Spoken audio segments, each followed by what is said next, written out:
Well, good morning, ladies and gentlemen. It is just after 10 o'clock, so anybody who comes in will you'll just have to let them know what's happened so far. It's great to see everybody here and on Zoom. Now I'm going to call him David because I'm going to butcher his last name because Cruz. He's been a fantastic presenter for us, really knowledgeable, and we thank him very deeply for his time with us today.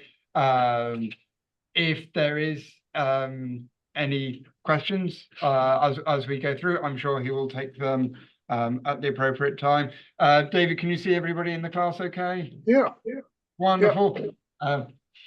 One final person taking their seats, and then without any further ado, I will pass you over to David. Thank you very much. I appreciate it. It's great to be here with you. I'm not sure if we've done a hybrid class like this at your program. I've done it for some other programs. I can't remember. Most of the classes that we've done have been in Athens, and I certainly enjoy visiting. I always stop by and take a look at the tree that owns itself when I'm visiting you folks in Athens. I find that fascinating. My name is David Cruz, and I always have the friendly Serraro that says hello. We are going to spend quite a bit of our time this morning actually out in the desert, not far away from my Serraro friend. They're also known as the Sentinel of the Desert, and they adorn Arizona's license plate. I am one of a small number of individuals that have been lucky enough to visit all 400 plus National Park Service units. There are currently 431 National Park Service units across 28 designations in our country. There are units in every one of the 50 US states, as well as units in our island territories in both the Caribbean and the Pacific Ocean. So they are spread all throughout our country. They tell the story of our human history from the earliest inhabitants in some cases, which we're going to get into today, or at least we're going to touch on, and all the way to modern times. They also protect some of our most treasured natural spaces and lands and natural resources in our country. My last park would happen to be, because it was a new park at the time, it was made a park the year I was finishing my first pass through the parks, as Reconstruction Area National Historical Park in Beaufort, South Carolina, a wonderful park that tells some fascinating stories about great American heroes, and also the challenges of a large number of people that are trying to make the transition from slavery into free society in the United States, and all the challenges that would come with that. I was on my mission, my goal to see all 400 plus park units. I was struck by how often people in the parks went above and beyond the call of duty to do extraordinary things for me and many other people. Our park system gets about 330 million visitors a year. So a lot of people pass through our national park lands, and I wanted to do something with the National Park Service Centennial Celebration of 2016, their 100th year in existence, to say thank you. So when I noticed that there were joint promotions kicked off in August 2015, the Find Your Park and Centennial promotion, I made it my mission in 2016 to pass through all the 250 sites represented in the sets in 46 states and territories, and get a set of the pins for each of the promotional sets that have the park name on the bottom, and have those professionally framed, give them back to the National Park Service as a remembrance of the centennial year and how much work went into that, and the National Park Service's 100th year. These sets have been on display traveling through the parks for the last 7.5 years. This is a picture taken of their last host at Chamizal National Memorial in El Paso, Texas. They are currently on display in Carlsbad Caverns National Parks Visitor Center on the way to the cave's natural entrance.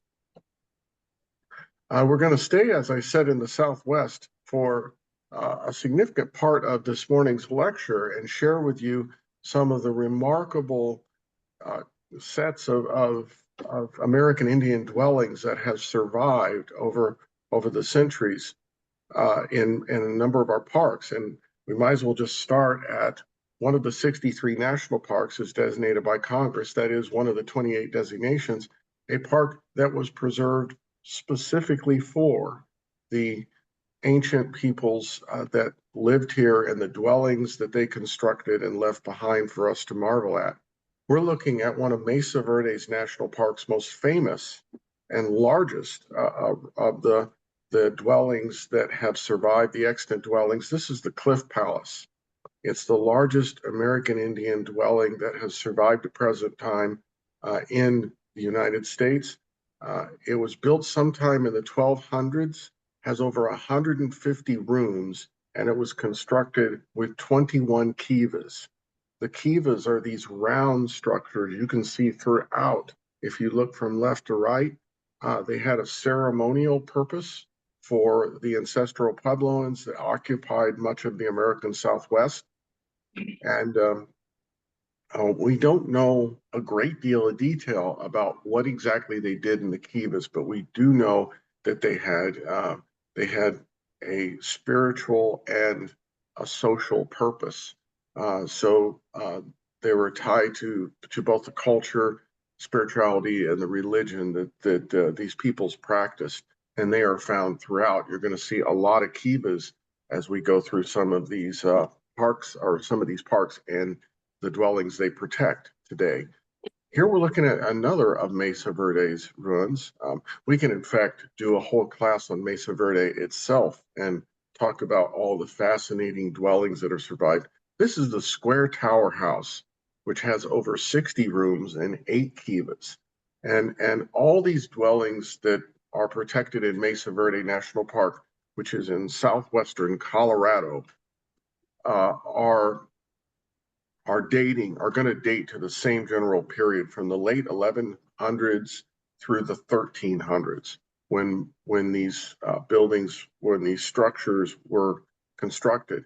And then they were also abandoned in the same couple of generations in the 1300s. And it's unknown. That's going to be an often repeated story for many of these dwellings and villages. They were abandoned for reasons that are not entirely clear. There are no written records that survive to the present time, and the oral histories, unfortunately, have been lost over that many centuries that have passed since the 1300s, when there was a great upheaval amongst the ancestral Puebloans that occupied the American Southwest in the 1300s. And there's going to be a lot of these villages that are abandoned during that century. And it may have had something to do with volcanic eruptions in the nearby volcanic fields. Some of the dwellings and parks we'll visit today cover part of those volcanic fields. Not too far away from those volcanic fields is Yucca House, which is a kind of a very under the radar park. This particular I silenced every device that I have, and some spam caller calls me and makes my computer ding. It's amazing. Anyway, we're looking at part of the ruins at Yucca House, which are just outside of Cortez, Colorado. We're very near. We're only about 20 miles away or so from Mesa Verde National Park. These ruins have been left largely unexcavated. They do extend above ground level. You can see a wall here and part of the Pueblo in this mound, but a great deal of the surviving structures at Yucca House National Monument are protected by leaving them unexcavated. That is done intentionally it's actually the best way to protect the structure. They've done enough digging and archaeological work to have a pretty good idea of what the total structure looks like. This is a publicly accessible park and dwelling, and it is kind of interesting to walk amongst these mounds that are protecting the much of the surviving structure and kind of imagine what the village must have looked like at a previous time. We stay in that general area, and we're now moving to a park that protects 6 different ancient villages. This is Ovenweep. These 6 sites, 2 are in Utah and 4 are in Colorado. So this park actually extends across the Utah-Colorado state line in the southwestern area of Colorado. This is also close to Yucca House and Mesa Verde. So these are peoples that would have interacted with those who constructed the buildings, or maybe even have been had been kin or related to the tribes that constructed those structures in Mesa Verde on the two mesas there. Here we look at the part of the runs at the Square Tower group, which is the most commonly visited, easiest to visit. Some of these ruins in Ovenweep are down some rather tortuous roads and kind of difficult to get to. The Square Tower Group's runs sit astride a canyon that runs through this village. So they built these structures on either side of these canyon walls. It's rather a curious choice for a place to build a village. All of these 6 different groups at Ovenweep are in the shadow, if you will, are in the area, are kind of dominated on the landscape by Sleeping Ute Mountain. The Utes occupied this territory, this area of Utah and Colorado, way back. They would have moved into this area in probably about the 1600s, and they lived here through the area of Western exploration and development when these tribes were forced off much of this land. But this mountain still carries the name Sleeping Ute Mountain, and you can kind of see why it got that name from its profile to the west. It looks like an Indian warrior that's lying down in the prone position. All of the ruins that are protected Ovenweep are very near, or actually have that same landscape view looking out to the east. Here we visited a different park. We go up into New Mexico, not too far away. So we're in the Southwest still, and we're on top of a very famous landmark in the Southwest called Inscription Rock. It's protected as part of El Morro National Monument, and Inscription Rock is it happens to be a high rock feature that sits astride a natural spring, a renewable source, a sustained source of water, drinking water. So it was a very popular stopping point for people that came through this area, and popular enough that a tribe built 2 ancient pueblos on top of it. We're looking here at the Atsina Pueblo, which is one of 2 pueblos that were built and occupied. These were ancestral Zunis that constructed these pueblos on top of Inscription Rock. They lived here in this structure from about 1275 to about 1400. There isn't much as far as the inscriptions that make this place so famous in modern times.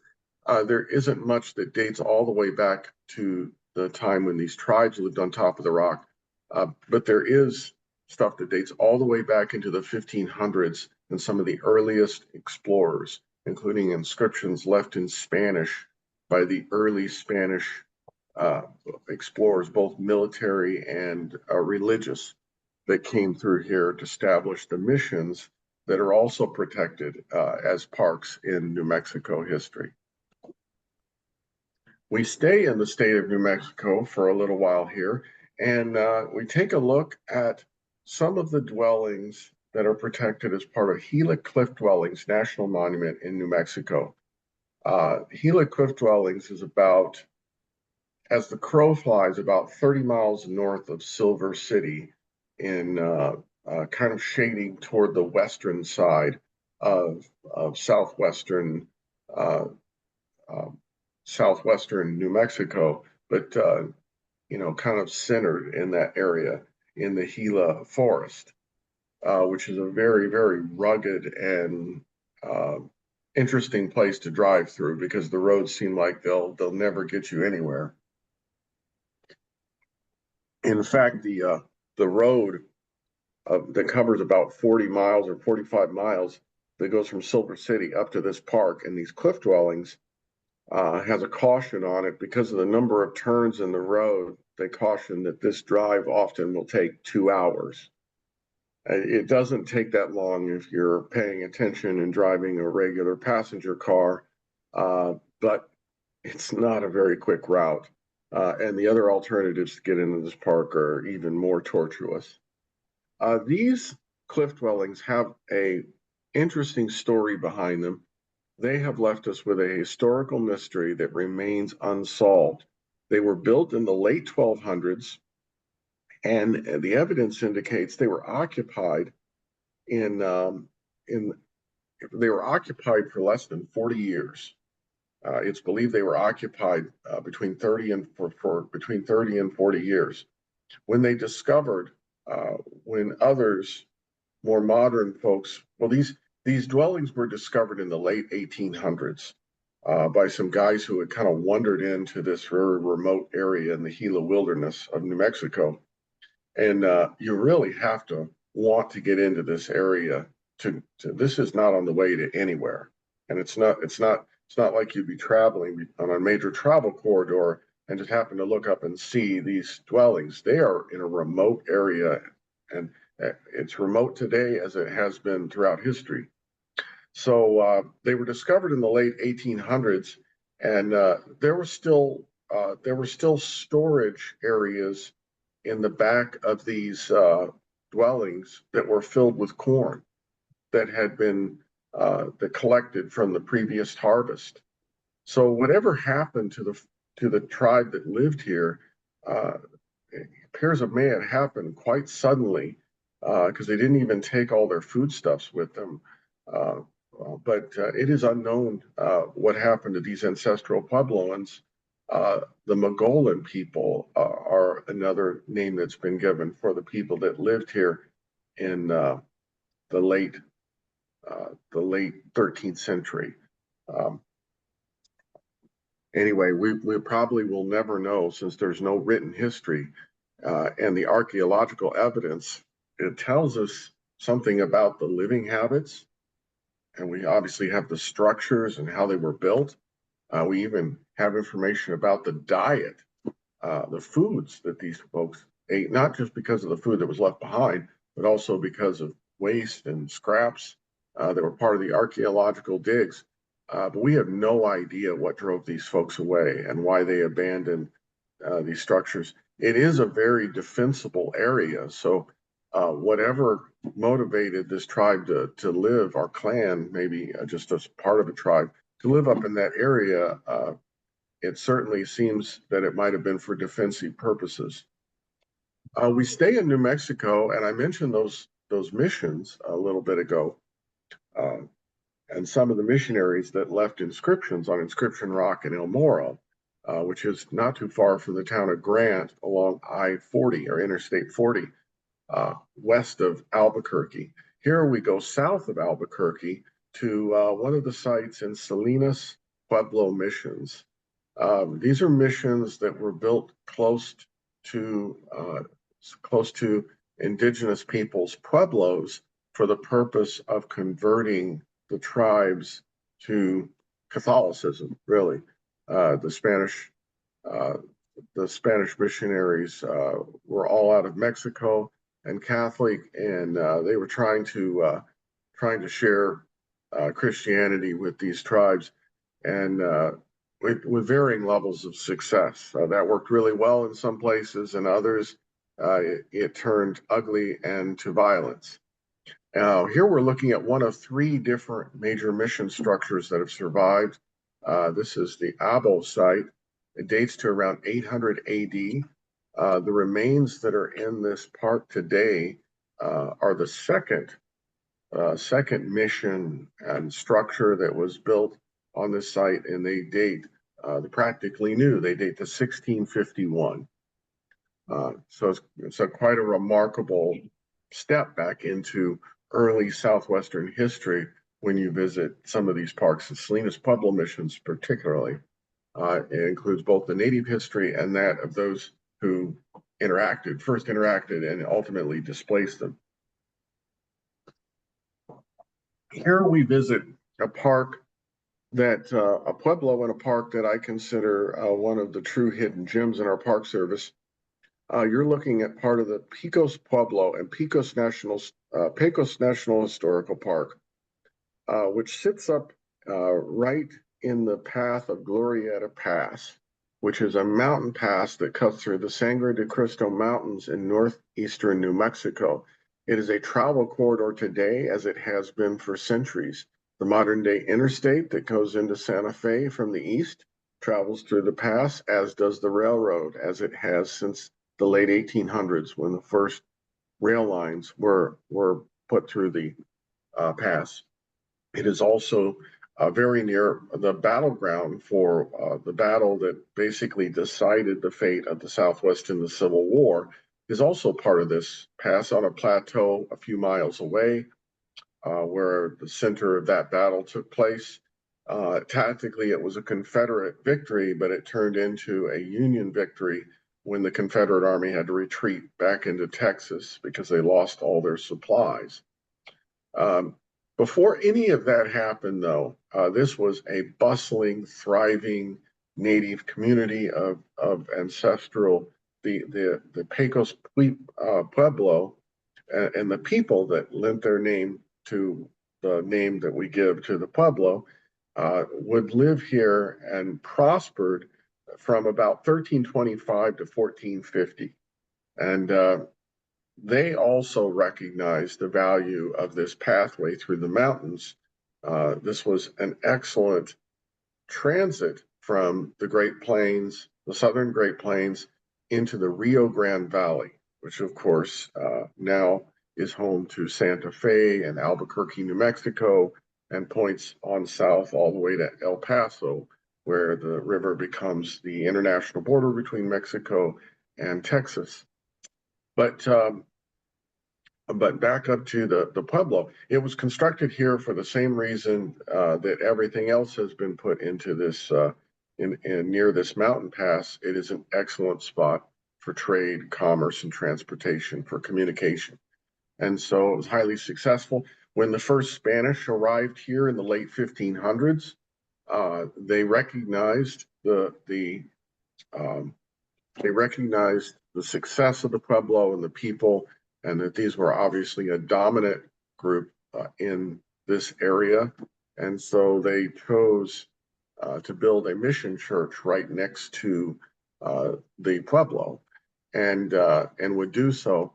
Unfortunately, this is a case where there were part of the history of the site, two distinct methods were taken in this interaction between the missionaries and the Indians.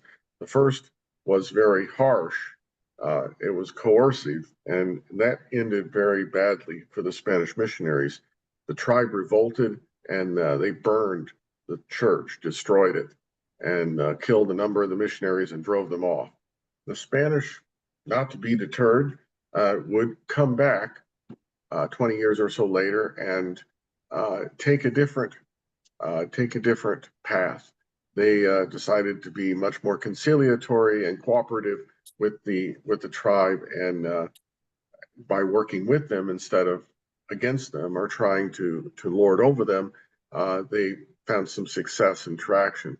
And eventually, actually, the members of this tribe, the villagers, helped the missionaries rebuild and build a second mission church, which survives to the present day. Here we are looking at just a glimpse of one of the remarkable ruins that sit in Chaco Canyon and are protected. They're a World Heritage Site. They're so remarkable. They're protected as part of Chaco Culture National Historical Park in southwestern New Mexico. So we're still in the state of New Mexico, where we have so many remarkable examples of these early tribes and the structures that they left behind. This was the Chaco Canyon was a major cultural center across the for the peoples not just living in the Southwest but passing through the area. This was a major cultural center for the indigenous tribes of the Southwest from at least 850 AD to 1250. So at least into the middle of the 13th century, this was a thriving set of communities. Um, Quite a lot of people occupied this canyon, and it is unknown exactly why they left. And again, there's a lot of upheaval, moving, and abandonment of traditional living places from the mid 1200s through the 1300s throughout the American Southwest. This is a different park unit, NPS unit, but it's considered part of the same World Heritage Area. The Chaco Culture World Heritage Site includes Aztec Ruins National Monument, which is in the town of Aztec, New Mexico, all the way up at the northwestern corner of the state. It's about 45 miles or so away from Chaco Canyon. The two parks are linked because they share a joint World Heritage status as Chaco as I'm missing the name that the World Heritage UNESCO folks gave this, but it's a cultural name that pulls in both of these sites together. But they are in fact they were created separately. They're separate NPS units, separate parks, but they tell the story about peoples who are linked. So this is some of the same groups of people that may have moved out of Chaco Canyon and established another community, which a great deal of the structure that they built there survives to the present day. These structures were built and occupied between 1100 and 1300. So they made even post-state. This village may have survived a little bit longer than those structures that are spread throughout Chaco Canyon were occupied. Or they may have all been abandoned about at the same time or within the same generation.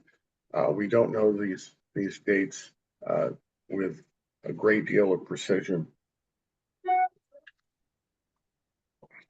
We stay in New Mexico for one more park, and we'll come back to the state. But before we shift over into Arizona, and we're in Bandelier, a park that's very near Los Alamos, New Mexico, the city that was basically created to be a part of the Manhattan Project. And long before anybody knew or thought about atomic energy, ancient tribes or ancestral Puebloan tribes lived in this area and built a set of very remarkable structures in the valley that's protected as part of Bandelier. And you can see one of those structures here in a picture from up on the cliff.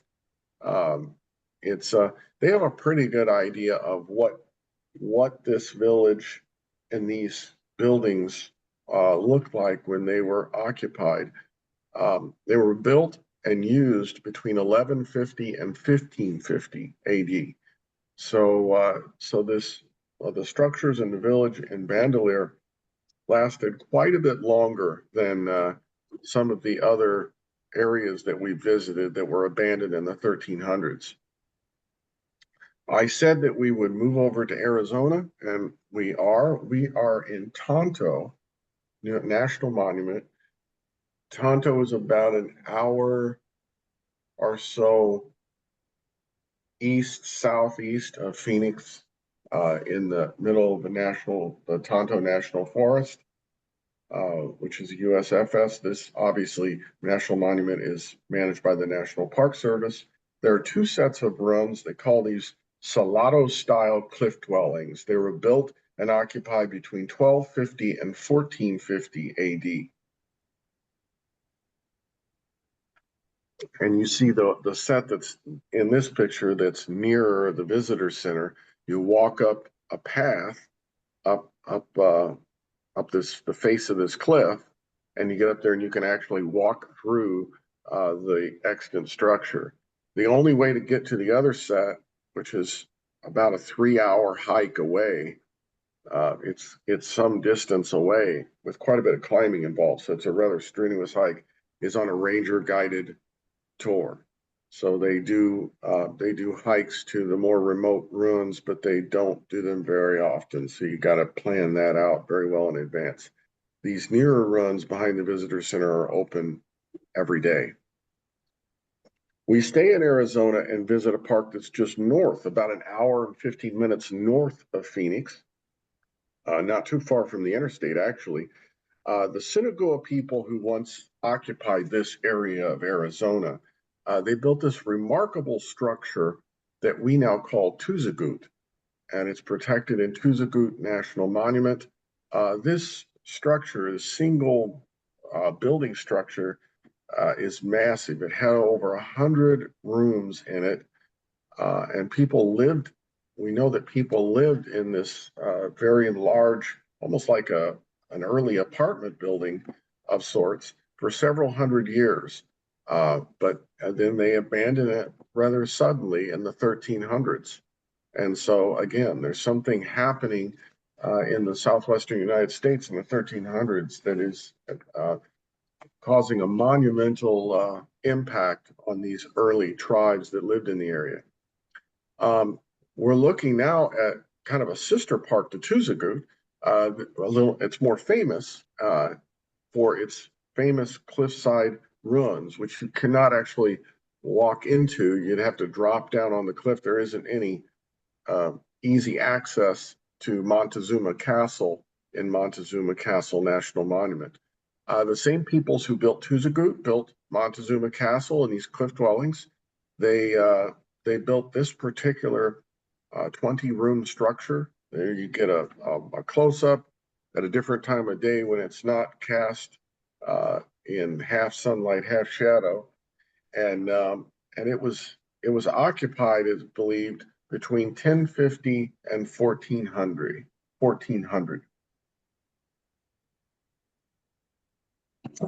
So again, we reached the 1300s, and this structure, as well as some of the others that we've looked at, are abandoned for whatever reason. We go south we go south of Phoenix, about an hour or so south of Phoenix, and we find a remarkable structure that is protected. It's called Casa Grande, and it's protected in Casa Grande Ruins National Monument. This large structure, which you see under this roof, this outdoor shelter that's been built to protect it from further deterioration due to the intense sunlight in the Sonoran Desert in Arizona. This structure was built sometime in the 1300s by ancestral Sonoran Desert people. They called this the Great House, or it was given that name, Casa Grande, by early Spanish missionaries. Though it was built in the 1300s, it was virtually abandoned by about 1450.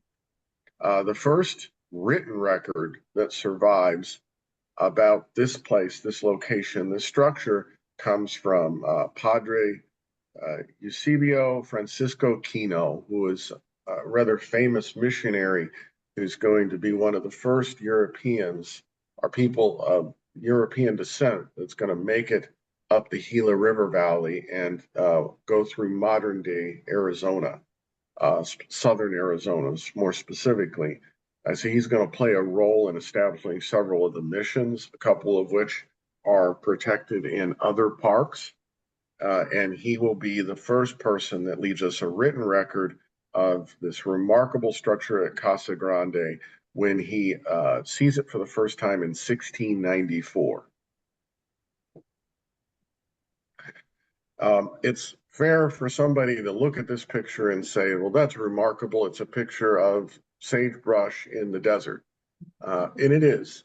But what is not so easy to see is there are, and if one can't even see, if you expand it and zoom in a little in certain places, is this ground has a lot of artifacts on it. It's covered with pottery shards and building materials, and this is what is left in the modern day to the naked eye of a rather magnificent village that was built by the ancestors of the Gila River people, or the Gila River tribe, uh, in uh, in southern Arizona in the Sonoran Desert. We are we're not too far from Casa Grande, and so we're in the same general area. This the Snake Town. This was called Snake Town. This settlement. It was occupied, and it was a thriving village of over 2,000 residents at its peak. It was occupied between 300 BC, so it's a very early village, all the way to 1200 AD. It still exists, but it's buried underground. So there's almost, as opposed to Yucca House, there's almost none of it that protrudes above the ground. It's been left unexcavated on purpose to protect and preserve it. And this is the only one of our 431 National Park Service units that's closed to the public. So I got this picture from a friend in the National Park Service who had authorization to visit this site for official purposes. And he took a picture of the center of the area just to show what it looks like out there. It just looks like um, abandoned desert, but there is a significant ruin underneath it. It is not accessible to the public, though. The tribe, that's on the tribe's reservation, it's still considered a sacred place, as many of these places are still to the present day, and they don't want people trying to dig in their ancestors' town, and that's certainly understandable. We stay in Arizona, go north, close to Flagstaff, and we're walking along a path outside of some remarkable cliff dwellings that were built in Walnut Canyon. These dwellings were occupied between 1100 and 1250 AD, and they are part of Walnut Canyon National Monument.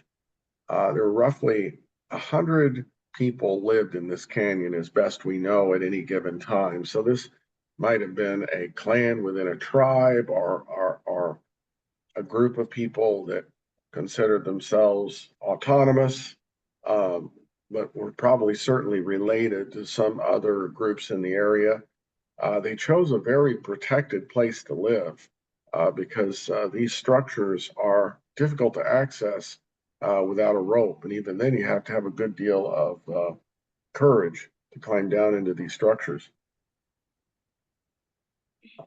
Very close to Walnut Canyon is a whole series, a collection of dwelling structures that are protected as part of Wupatki National Monument in Arizona. And we are just a short distance, maybe 40 miles north of Walnut Canyon in this case, and just a little ways northeast of Flagstaff, to put this in geographically. So we're in north central Arizona, about 50 miles south of the town, 50 or 60 miles south of the town of Page, which sits at the border of Utah and Arizona, right in the middle of the state lines.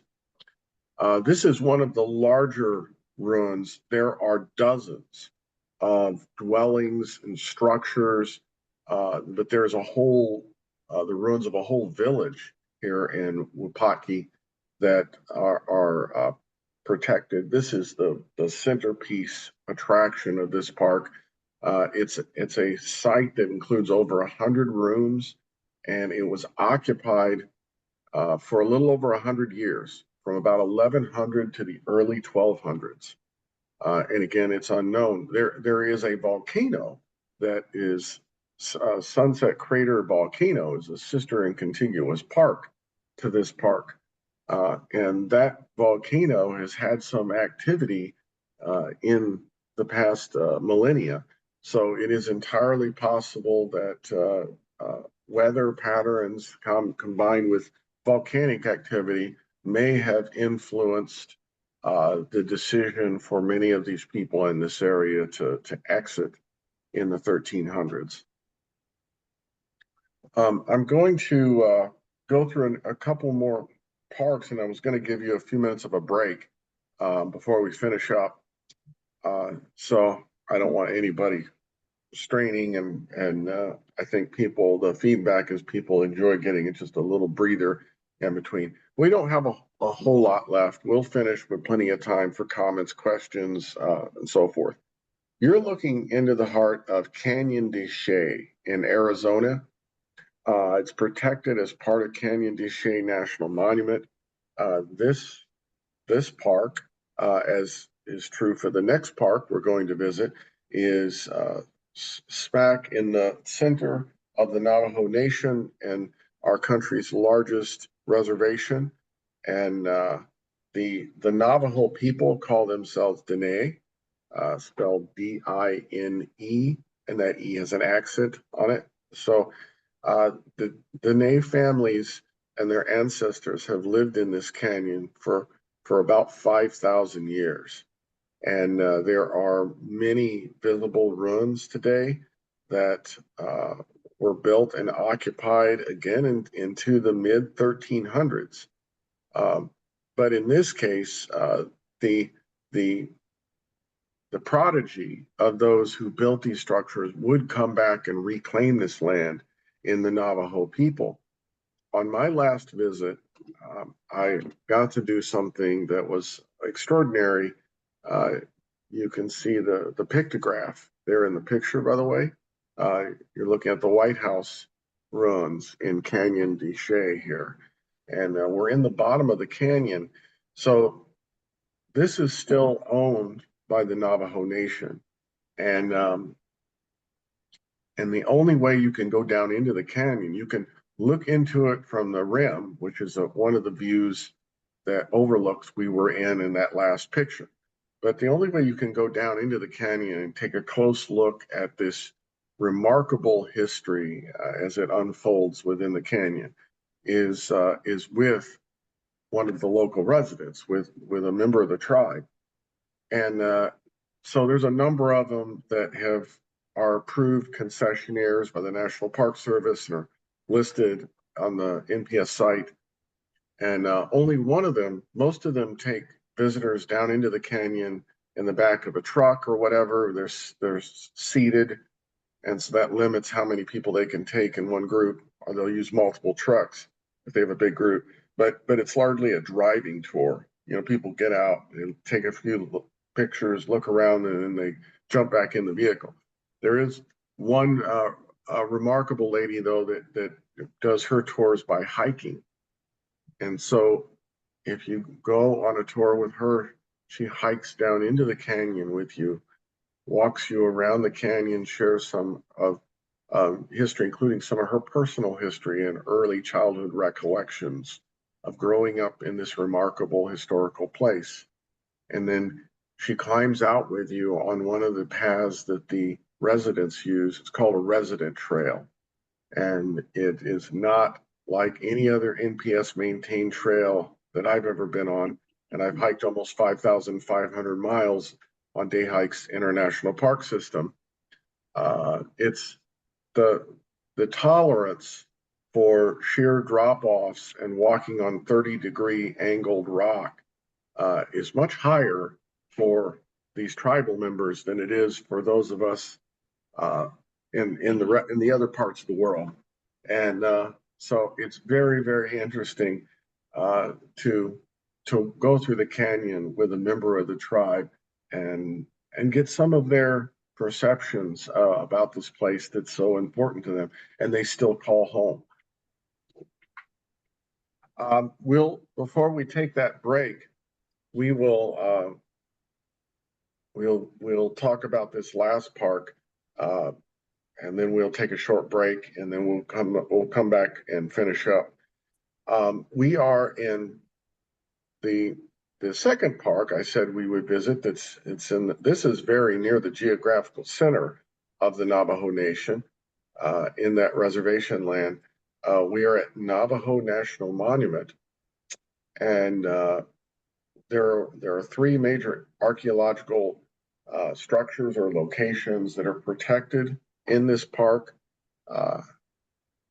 Beta Takan, Keat Seal, and the Inscription House are the three historic archaeological treasures that are resources protected within Navajo National Monument. You're looking at Beta Takan here. This structure was built in this enclave, in this side of this cliff, in like the 1200s, late 1100s, and then abandoned again about 1300. And that's an unfocused picture of I need to find a little better, more focused picture of the structure. But you can hike out underneath this, at the bottom beneath the ruins. I don't know if you can actually get up into the ruins, because I've never been there when they were offering that tour. They don't run them very regularly anymore. And with the pandemic, some of these ranger-led tours became more scarce. There is a shortage of people in the National Park Service, just like there's a shortage, seems, for a lot of businesses and activities and organizations. And so they're not able to offer all the services that they have historically, because they're just limited on the number of people in each place.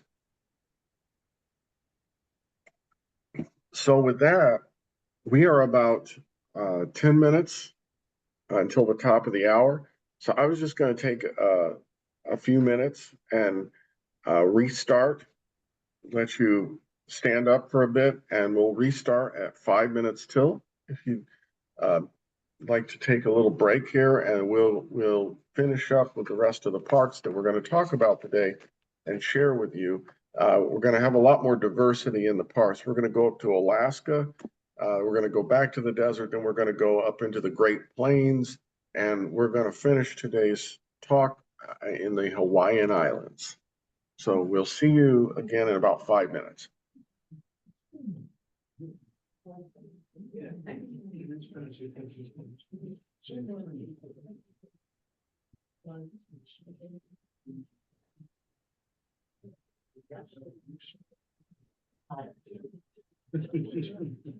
Yes, I have.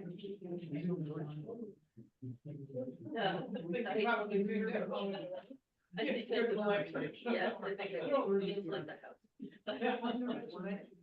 No, I wonder why I'm doing it. And we got everything. No, I mean, it was somewhere in Colorado. Yeah, right.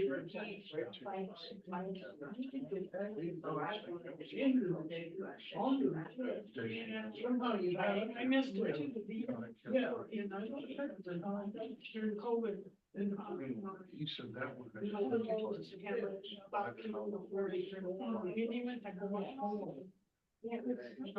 all I know. What everything was. No, every time you're in national park, yeah.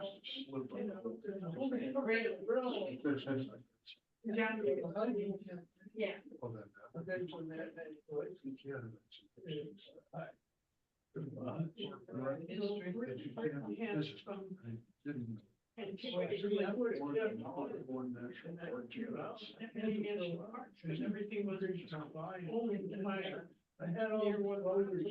Right, okay, right. Me too.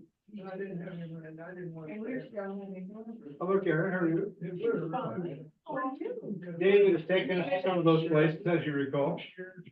Yes, I was saying. Yes. Yeah. Yeah.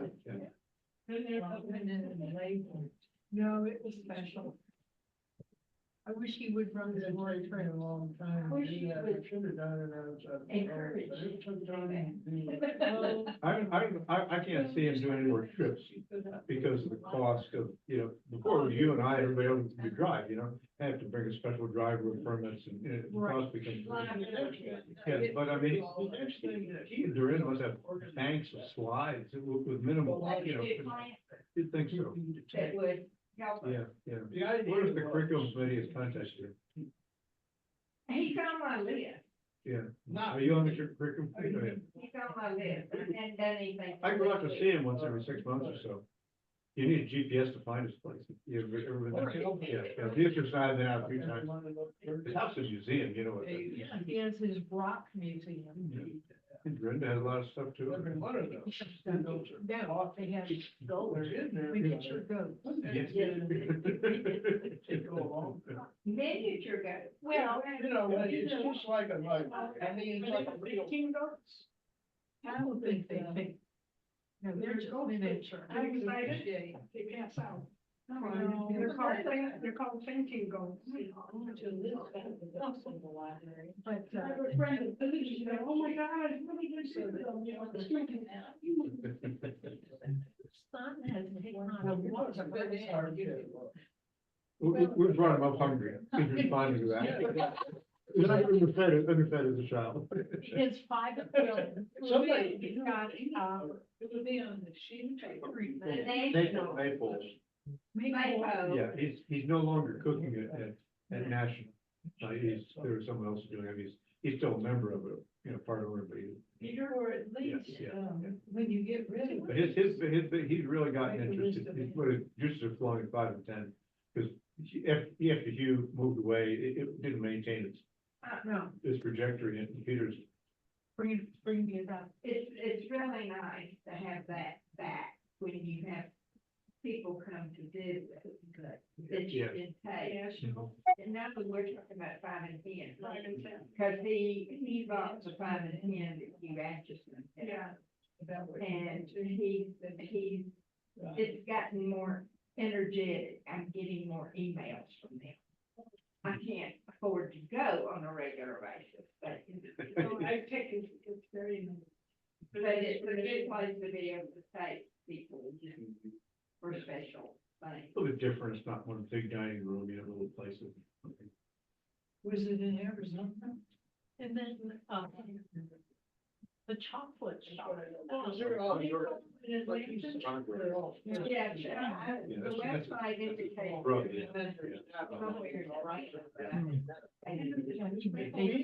Relate to you. No, I mean, the chocolate. Yeah. No, we need to be more. Pardon me? Meanwhile, it's having a class. In the past, I'll talk to the guy. Yeah. Of the two, either one, Peters is more. What would you say? He went to journalism school. I think he's a lot more experience in relating to groups. Yeah. And tasting to it. I'll leave you on, see if I can do that, because, he's downtown, right across from the board direction.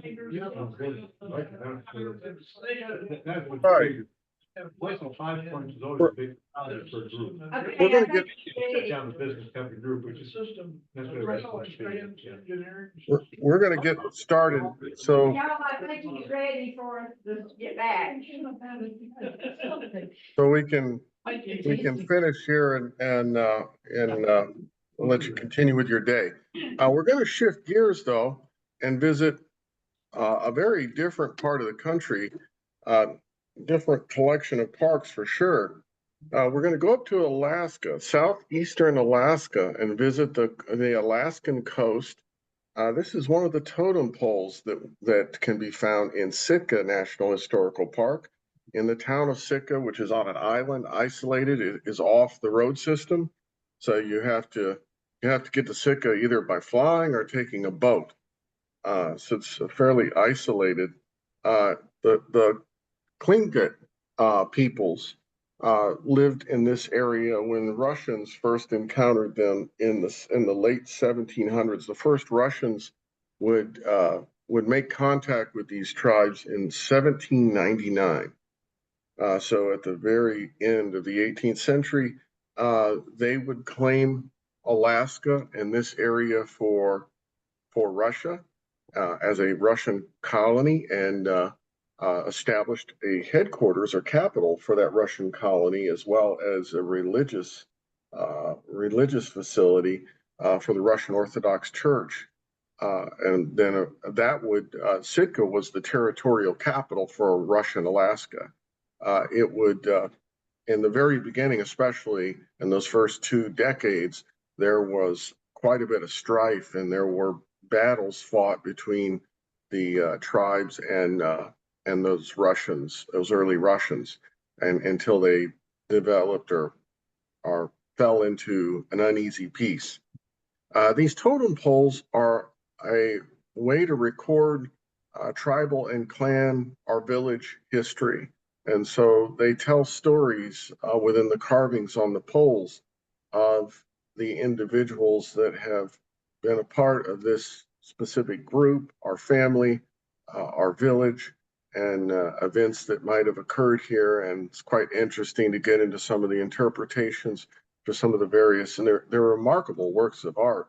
There are carvers that continue to do these pieces even in the modern day.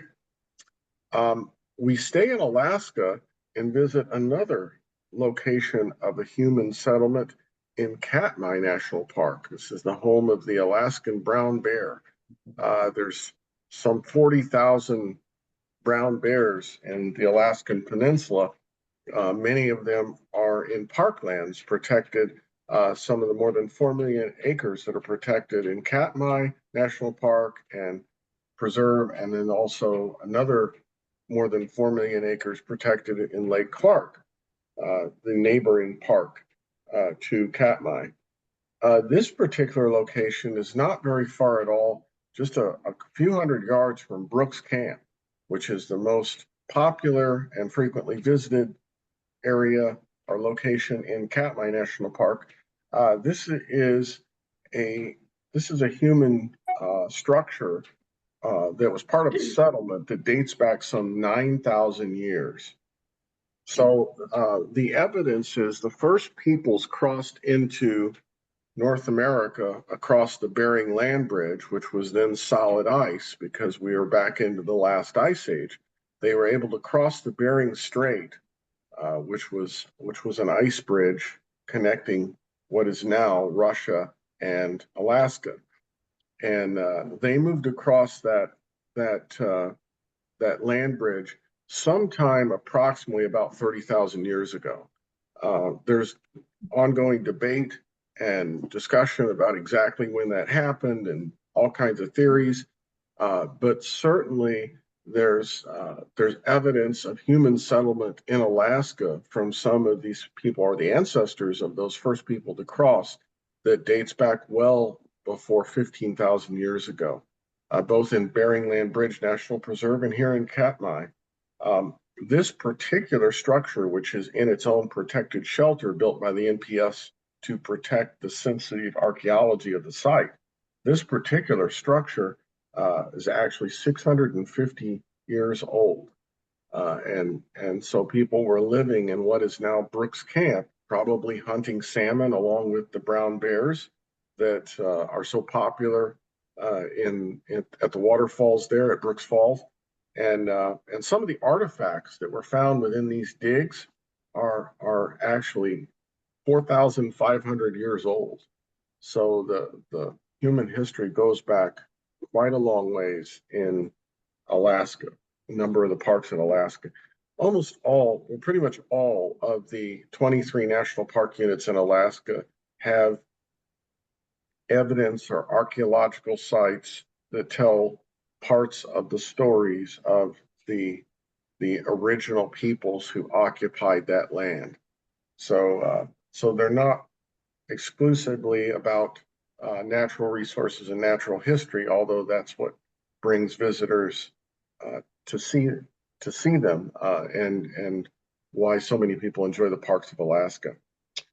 We come back to Arizona for the moment and just take a look at some of the remaining foundation that's part of one of the pueblos that sat in what is now Petrified Forest National Park, which straddles Interstate 40 as it crosses northern Arizona.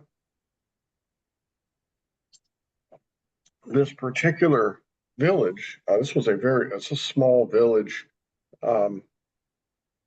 has they believe has room for about 200 people. There were about 100 rooms at the peak of Puerto Pueblo. And this is one of the stops on the park road. If one gets off of I-40 and stops to see the Painted Desert and Petrified Forest in Petrified Forest National Park, they can stop and see this ancient pueblo along the Rio Puerco. This was occupied between about 1250 and 1380 AD. Now, I'm going to have to explain to you what you're looking at here, and then once you see it, you'll recognize it. But if you look in the left center of this picture on the ground, and look at the larger stones, and if you really look closely, you'll notice that most of the larger rocks are in roughly a circle, are kind of lined around placed in a circle. That is, and a few of them have probably been moved here and there. Otherwise, it would be a more obvious, very clear, easy to see circle. But people messing around with it over the subsequent centuries, and probably even taking some of those stones and rocks has altered it so it's a little more obscure. But most of them are still close to where they were. This is what's called a tent circle or a TP circle. And the spot we're in is a site called Two Eagles, which was used by mostly the nomadic plains tribes that followed the migration of the bison across the Great Plains, mostly the Crow. The Crow are the tribe that called this area, this is at the heart of their homeland.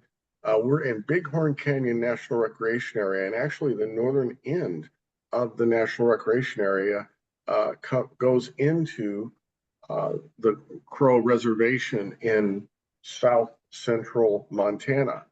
The park in Bighorn Canyon itself, which holds Bighorn Lake, used to be Bighorn River, and then the Yellowtail Dam up in Montana, the river flowed north.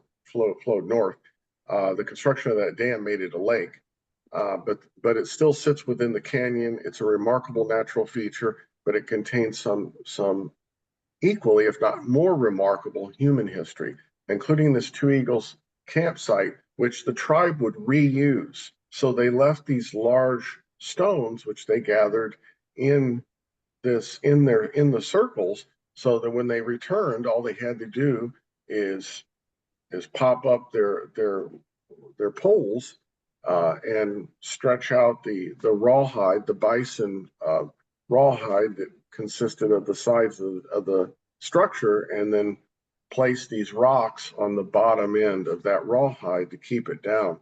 This is a very windy area as well, just off the west rim of Bighorn Canyon. It's believed they used that campsite for hundreds of years, both before horses became a major part of the tribe's culture, and then after, when they used them for both hunting and warfare. We're staying in the Great Plains for the moment, and we're at a very remarkable site. This is part of Knife River Indian Village's National Historical Site, right close to the geographical center of North Dakota. This area was popular for the Mandan and Hidatsa tribes. among others, but they are related. They're considered Sioux tribes, but the Mandan and Hidatsa were two tribes that chose to build structures and live in villages, as opposed to like the Lakota and Oglala were nomadic, like the Crow and Blackfeet. And so they would move their villages and they stayed in motion. They would follow the migration of the bison and adjust their village site based upon the weather and other conditions as the seasons changed. But the Mandan and Hidatsa built permanent villages with earthen lodges, large, very impressive earthen lodges. Lewis and Clark would come across these peoples and survived their first winter during the heart of the exploration. They technically spent a winter outside of St. Louis, on the Illinois side of the Mississippi River, just about 15 to 20 miles north of present day downtown St. Louis. That was the winter of 1803 to 1804. And technically they had begun the Corps of Discovery, the expedition that they would become famous for.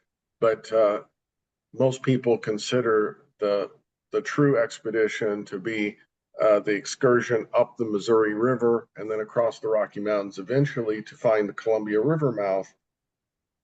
And that would occur from 1804 to 1806. So their first winter away from civilization would be the winter of 1804 to 1805. They're going to befriend the Hidatsa and Mandan that lived in these villages that were quite extensive. These depressions that you see in the ground are where the large earthen lodges used to be. This particular park covers the site of 3 large villages that were built near the confluence of the Knife and the Missouri River. This aerial shot shows you a little bit better what part of the village might have looked like. Again, the round depressions show you where the earthen lodges are. This is the Awatiwa village site that's along the Knife River. And this particular site among the 3 had some 60 odd earthen lodges. And so this tribe was decimated by epidemics, as so many of them were. Some of these villages were built around 1600, and these tribes did move but they would stay in this area and live in these villages for almost 250 years until over half of the tribe was wiped out in 1837 by a smallpox epidemic. So they were devastated by the diseases that those of European descent brought out into the plains, and they would abandon these sites after that. We're going to stay with the aerial views for a moment, go to another World Heritage Site, but now we're all the way down in Louisiana, taking a look at some of the earthen mound structures that were built and remain to the present day at the remarkable site that's now known as Poverty Point. It's protected as part of Poverty Point National Monument, and this is a much older site than most of the other sites we've looked at today. This area, this location, was a meeting point for tribes of North America and present-day United States, and maybe even from Mexico, as early as about 1100 BC, and it actually reached its peak of importance as a trade and cultural center, it's believed, about 3,000 years ago.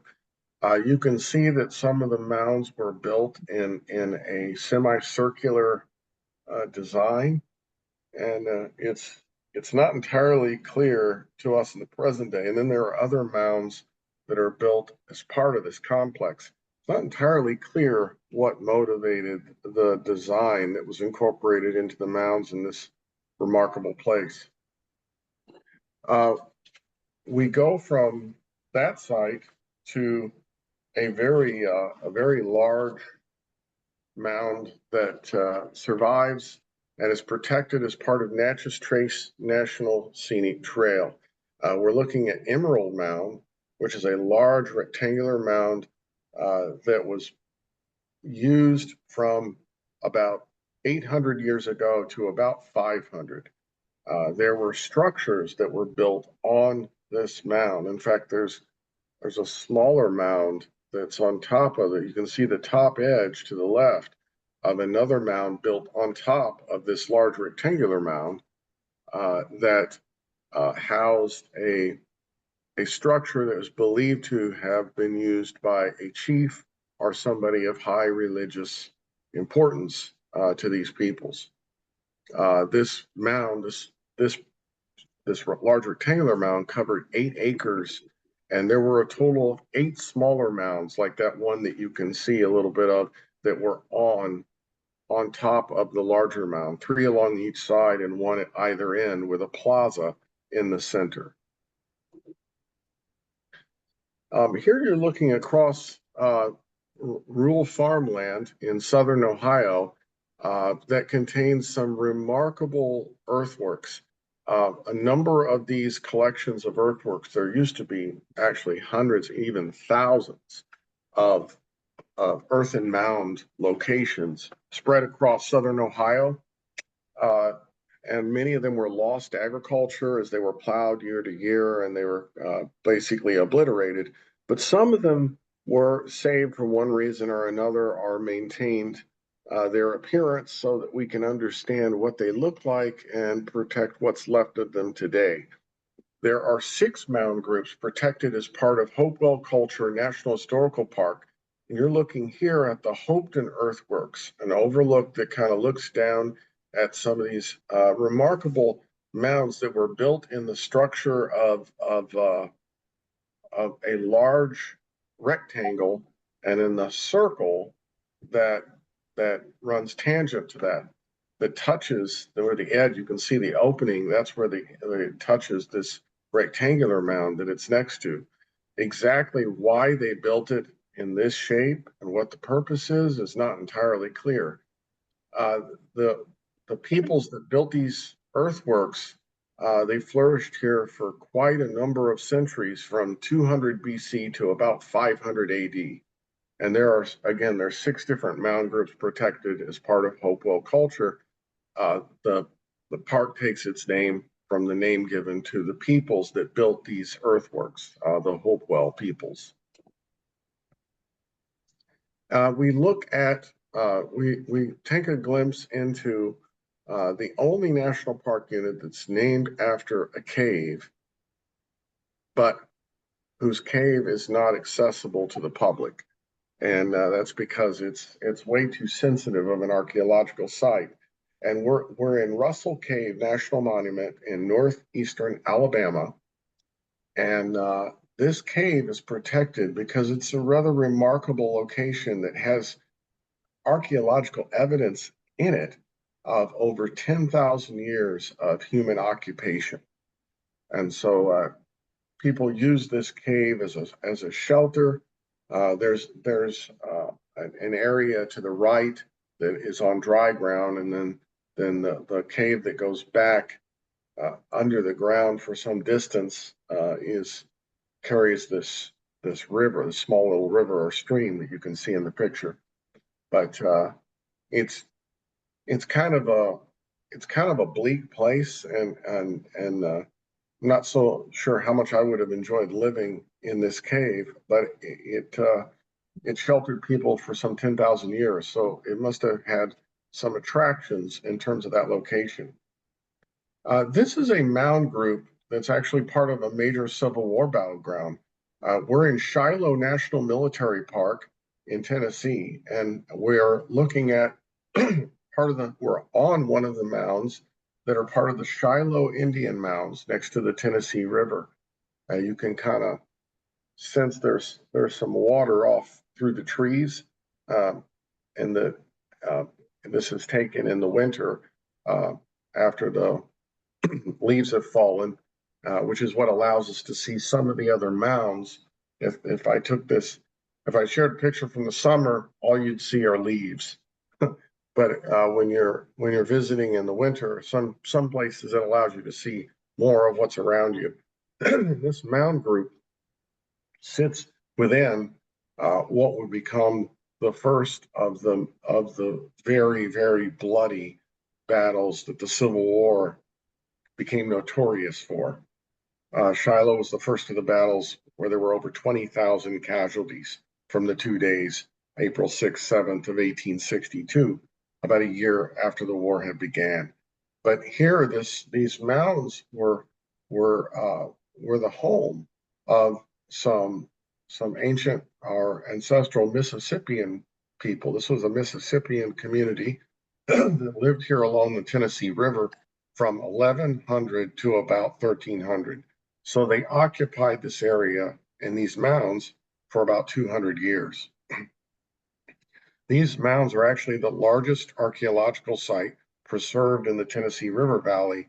And the main reason they survive to the present day is because they are contiguous, are part of the Shiloh Civil War battleground. Excuse me. This particular location is very interesting because of its preservation as well. So I included Shiloh and then this location in Canaveral National Seashore in Florida, more because of the stories of their preservation than necessarily because of Indian cultural points, but they're both tribal sites of some importance. Here in Canaveral, this site is a detached part of Canaveral National Seashore called Seminole Rest. And what Seminole Rest contains are a number of middens, are large mounds made of oyster shells that have been discarded and then collected in mounds that became quite substantial over the generations. And the Snyder family owned this land back in the late 1800s, early 1900s, and they would build their house in the largest of these mounds, which stood 13 feet high and covered 5 acres. And because they built their house on this mound, which became known as the clamshells, this 5 acres, 13-foot high clamshell mound became known as Snyder Mound. Because they built their house on it, they protected it. They didn't build it there for that reason, but it survived to the present day, mostly because there was a house built on it and it was privately owned land. It would eventually be turned over as a very unique and special archaeological location and become the property of the DOI and the National Park Service. The other archaeological evidence has been pulled together from these middens, these mounds at Seminole Rest, show that their heaviest use by the tribes that called the Florida coast home, the Timucuan and others, was between 700 and 1100 AD. There are literally hundreds of these clamshell and oyster shell middens that are along the coast in various places, and Canaveral National Seashore itself protects hundreds of middens, as does Timucuan National Historical Ecological Preserve up the coast near Jacksonville. We're going to finish today with a couple of Hawaiian parks. You're looking up the flank of Mauna Loa on the big island of Hawaii, and we're on the west coast of this island, which features 3 remarkable parks that tell part of the story of the Hawaiians who called this area home and lived on the most isolated major island chain in the world. And that is, of course, the Hawaiian Islands. The Hawaiians would be unknown to European civilization until Captain James Cook stumbled upon these islands, landed on this big island of Hawaii on the west coast in the 1790s. And that was a very tenuous meeting, to put it kindly. But the culture that the natives of these islands had is very, very interesting and worth some study and attention. We're standing in one of those three parks called Koloko National Historical Park. And what this particular park preserves is a section of the land. So these tribes divided up land on the big island of Hawaii in according to oceanfront, giving each family so much linear space of oceanfront and then carving out a rectangular section of land all the way up to the top of the mountain behind the volcano that's set behind them. And the idea of that was this area from the ocean all the way up to the top of volcano contained dozens of unique and distinct ecosystems, which in turn hosted different living, different life, different animals and plants thrived in these different ecosystems, starting with the sea itself and then all the way up the flank of the volcano. So it was believed in Hawaiian culture and still is today that we should live in harmony with the land, and that life itself, that the land itself is sacred, and our activity and culture should be sustainable, and we should live in a way that supports us and also the land for future generations. So this is not a unique belief or spirituality. It's common amongst most of the tribes across what is now the United States and many indigenous peoples elsewhere around the world as well. They recognize that the sustainability of future generations depended upon the health of the land where they lived, and so they recognized concepts like ecosystems and conservation and preservation of those ecosystems millennia before those from the quote unquote rest of the world would understand those to even be concepts and recognize them as such. And so that's what this park acknowledges, is how the native Hawaiians divided their land and how they managed that land, how they used resources from areas from the ocean all the way up the flank of the volcano in order to sustain their life. We're visiting our last park for today, and it's one of those three historical or tribal parks along the west side of the big island of Hawaii. We're just south of the town of Kona. For those who know the big island, Hilo is the big town on the east side of the island, and Kona is the big town on the west. And the large flights that come from mainland U.S. will oftentimes, Kona is a popular destination. Also, of course, Honolulu is the most popular over on the island of Oahu. But the three parks that have a great deal of tribal history are all on the big island of Hawaii. And we're looking at one of them here that's very interesting. Pu'uhona o Honaunau is a National Historical Park. Is a very interesting place because this temple that you see was the location of the king of the Big Island when the islands actually were ruled separately, and then that rule was united not too long after, in the century before there was contact with Cook and those of European ancestry. The rule on the of the islands was united by Kaminahaha, or I'm mispronouncing, I always mispronounce his name. but the most famous of the kings of the Hawaiian Islands for sure. Anyway, those who ruled the big island of Hawaii made their home here, but this had a bigger importance than that. This area behind these walls you see under the pine trees was considered a place of refuge. So literally the name of the park means city of refuge.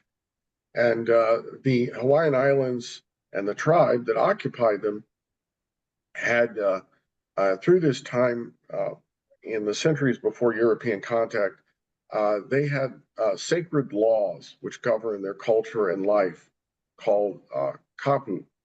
And if you violated these laws, the penalty was death.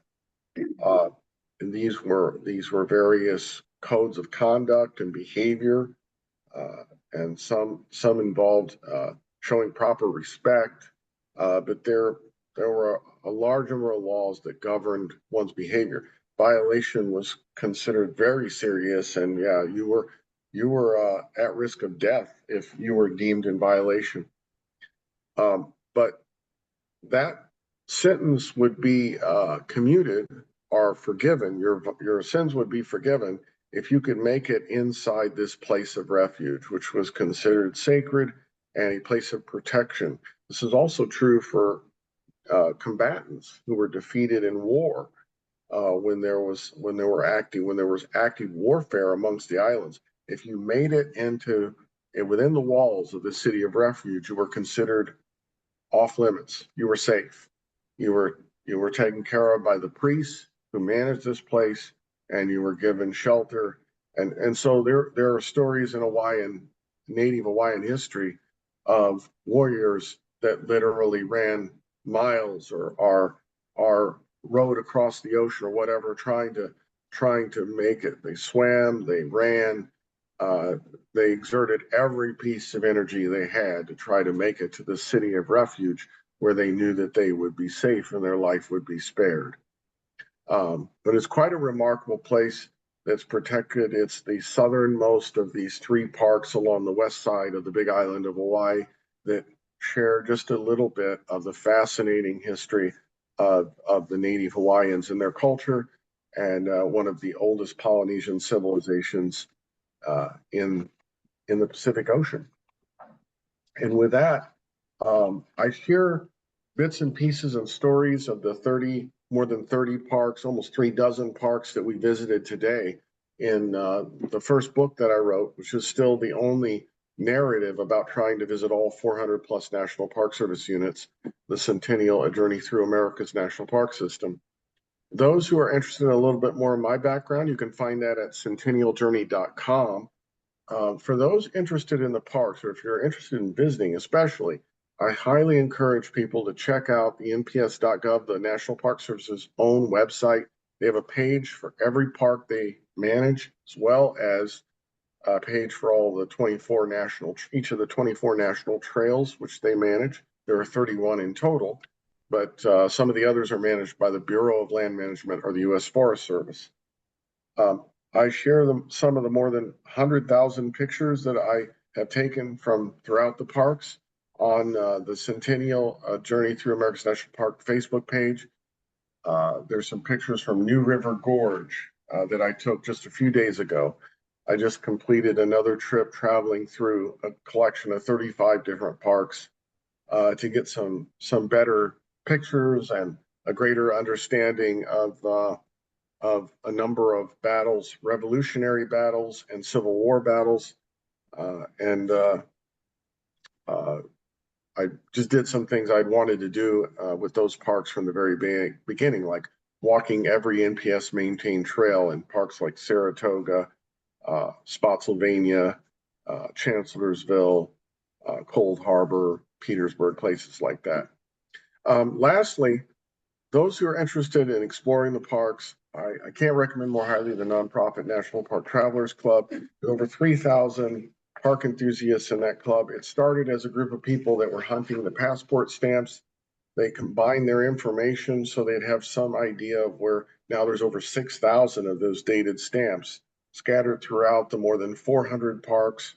And also the national trails, and more than 60 national heritage areas. So there's a lot of them out there. But the stamps are just kind of a kind of a flag, if you will, of interesting stopping places like visitor centers and such for these remarkable features that are within our connected, officially connected to our national park system.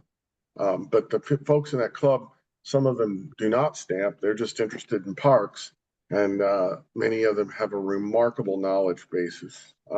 When I found that club, I all of a sudden had contact with people who actually had been to, some people had been to every place in the national park system, and they know a lot about it.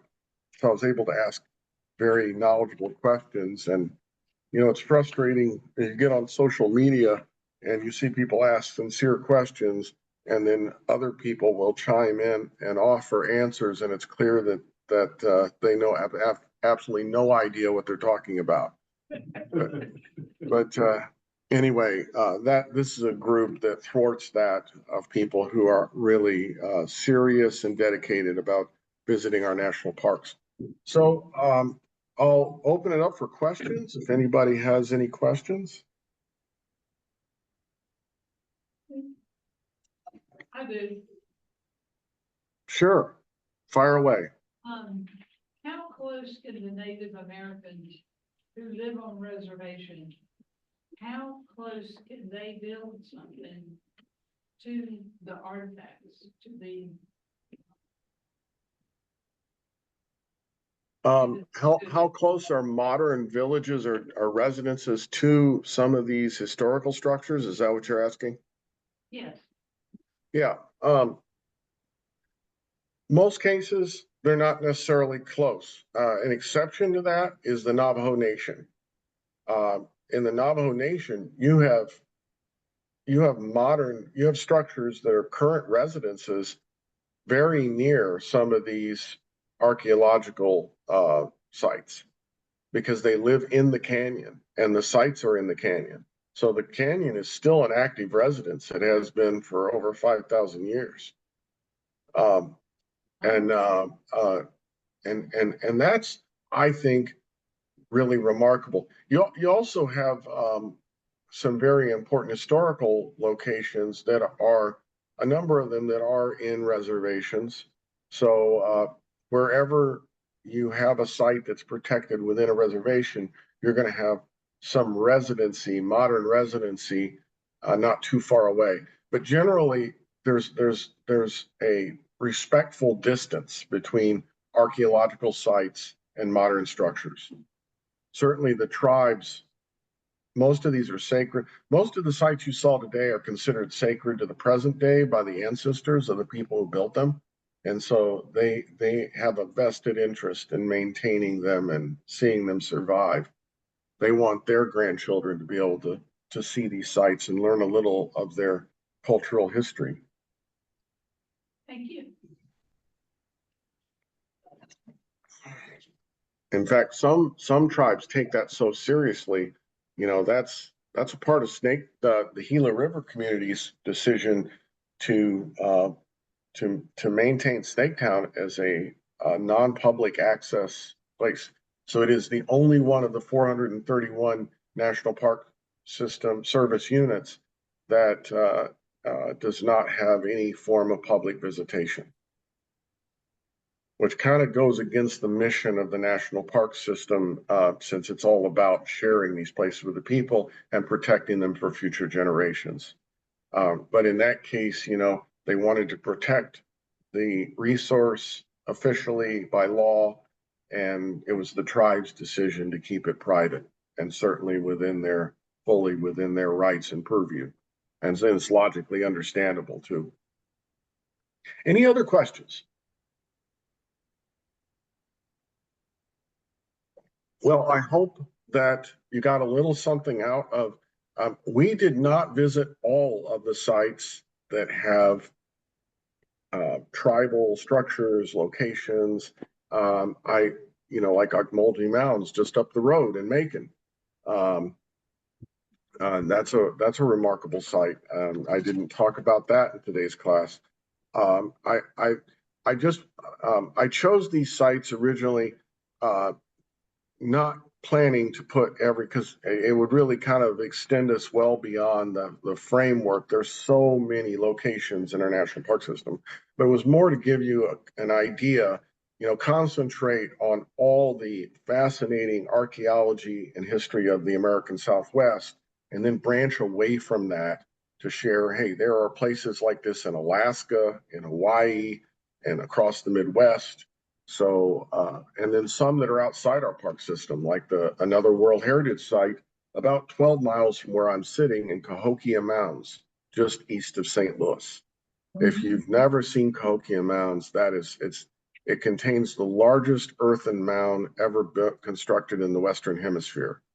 So it is a state historic site in the state of Illinois. And for all the things Illinois does poorly, they do maintain Cahokia and they do protect it. It is a priceless archaeological site in world history.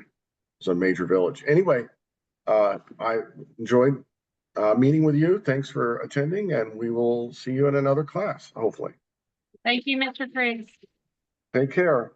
Thank you, Mr. Cruz. Mr. Cruz, sorry for the delay this morning. I had two classes going on at the same time with No two problem. issues going on at the same time. All's So well we that do- ends well. We do have our new staff member joining us next week. Her name's Jen, and she is going to be your curriculum coordinator. We're so excited about that, right? That's great. So Well, hopefully, no more technical issues in the future. have her reach out to me and we'll schedule classes for future terms. There's 30. Oh, will. Very good. I will. I enjoy your classes. Thank you so much for your support. Yeah. All right. Take care. Have a wonderful day. They're saying thank you too, especially Yeah. Miss Laura. I don't know if you heard them. Thanks for coming. Okay, have a great day. Bye.